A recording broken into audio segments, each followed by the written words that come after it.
Bonjour à toutes et à tous, j'espère que vous allez bien. Aujourd'hui, on va parler huile essentielle.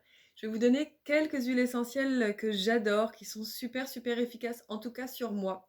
Mais avant tout, je vous encourage vraiment, quand vous voudrez utiliser ces huiles essentielles, vérifiez s'il n'y a pas de contre-indication, si vous avez un traitement particulier, si vous avez un état de santé particulier. Alors, la première huile essentielle magique pour moi, c'est l'arbre à thé. C'est une huile essentielle pour moi qui est incroyable, qui est très efficace. Quand on a mal à la gorge, on prend un petit peu d'eau tiède, on met deux-trois gouttes d'arbre à thé, on fait des gargarismes. Ça me fait partir directement le mal de gorge. Si on a des aftes, j'en mets un petit peu pur, ça marche très bien. Et si on a des boutons aussi, ça marche super bien, ça les assèche très vite. Ça a beaucoup d'autres applications, je vous donne quelques exemples.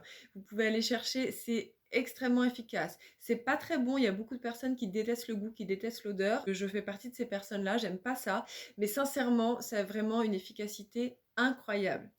Ensuite, le niaouli. Alors celle-ci, je l'ai découverte il y a pas longtemps. Si vous avez des boutons de fièvre, des herpès labiaux, c'est génial, vraiment. Dès que vous sentez les premiers signes, si vous en avez l'habitude, normalement vous sentez que ça vous picote, que ça vous brûle un peu, etc. Tout de suite, faut en mettre et faut en mettre régulièrement. Ça limite énormément la crise. J'étais très étonnée de voir l'efficacité de cette huile essentielle. Ensuite, si vous avez des crises d'angoisse qui sont en lien avec de l'hyperthyroïdie, il y a une huile essentielle magnifique pour ça. C'est la marjolaine à coquille. En ce qui me concernait, je la mettais ici au niveau du cou, au niveau du torse, et ça fonctionnait super bien.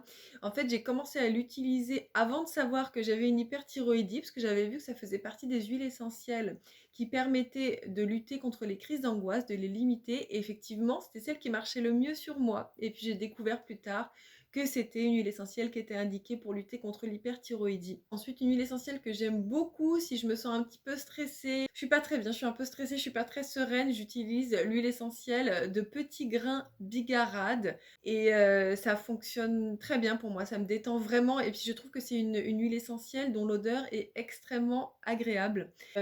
Cette huile essentielle, ça vient de la distillation des feuilles du bigaradier.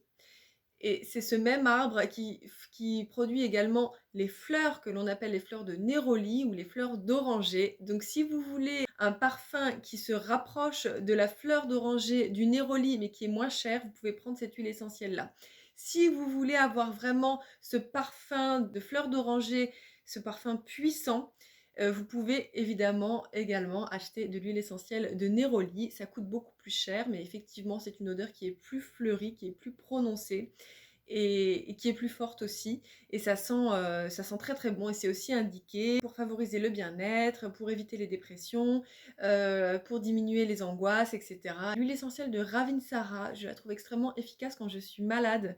En fait, j'utilise le Ravinsara, l'arbre à thé, je peux éventuellement ajouter l'eucalyptus et le citron. Et je mets une goutte de chaque dans un petit peu d'huile végétale que je peux passer ici, au niveau du cou, au niveau du thorax et également au niveau du haut du dos. Et sincèrement, je l'ai utilisé beaucoup en prévention quand je travaillais dans les milieux scolaires. J'en mettais tous les jours, j'en mettais matin et soir et ça m'aidait à ne pas tomber malade en fait. Mais ce sont aussi des huiles essentielles qu'on peut utiliser quand on commence à être malade pour éviter pour éviter que la maladie se développe trop, pour éviter que ça s'infecte. Écoutez, je vous souhaite une belle après-midi, une belle soirée. Je vous remercie beaucoup les personnes qui me soutiennent, qui like les vidéos, qui les regardent, qui les partagent, qui en parlent, etc., qui s'abonnent. S'il vous plaît, continuez. Et je vous dis à très vite dans une prochaine vidéo.